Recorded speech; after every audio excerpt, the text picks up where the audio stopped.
One of the things that writers ask all the time is how to keep their work sustainable and how to keep creating their work on a regular basis. And I really believe that some writers will tell you have to write every day. That can't always be realistic. We have things that intervene in our lives with our families, and most everybody works 5 days a week. Why shouldn't writers be able to do that as well? But generally, writers will set up one of two different kinds of goals for their work so that they know they're getting stuff done on a given day. Some people will write to a given amount of time, and some people will write to a given word count. As long as you're working on a draft, I find that these work pretty well. I like to work to a given word count, say 500 words or 1,000 words, and then as I get comfortable with that count, I can build up and go to longer and longer counts.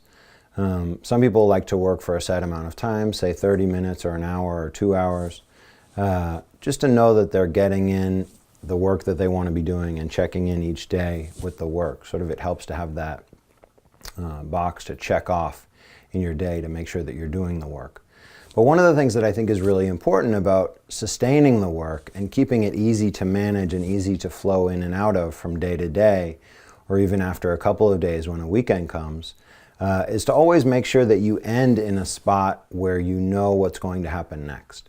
So, for example, if I'm working towards 1,000 words on a given day, rather than stopping right when I hit 1,000 words, maybe I'm not sure what's going to happen next, or maybe I'm in the middle of something, I always make sure that I stop at a place after that 1,000 words where I know what's going to happen next. Something along the lines of a character just got to the top of an escalator and I know who's at the top waiting for him, or a character just knocked on the door and I know who's going to open that door, so that the next day when I go back to my project, I can jump right into it more easily because I know that piece that I need to write next, right after that.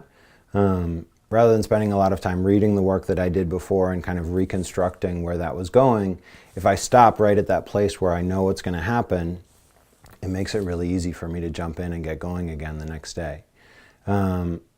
Generally speaking, I find that somewhere around that goal mark, I'll either be going along well, or I'll get to kind of a hump that I need to push over to get back to the place where the writing is flowing. And I always make sure that I stop at that place where the writing is flowing and I know what's going to happen. Never stop at a place where you're sort of at the bottom of a pit and you don't know where things are going. It just makes it harder to get going the next day. So that's a tip that I like to throw out there for writers. I hope you'll come check out our classes at the Pioneer Valley Writers Workshop. We've got a lot of good things coming up.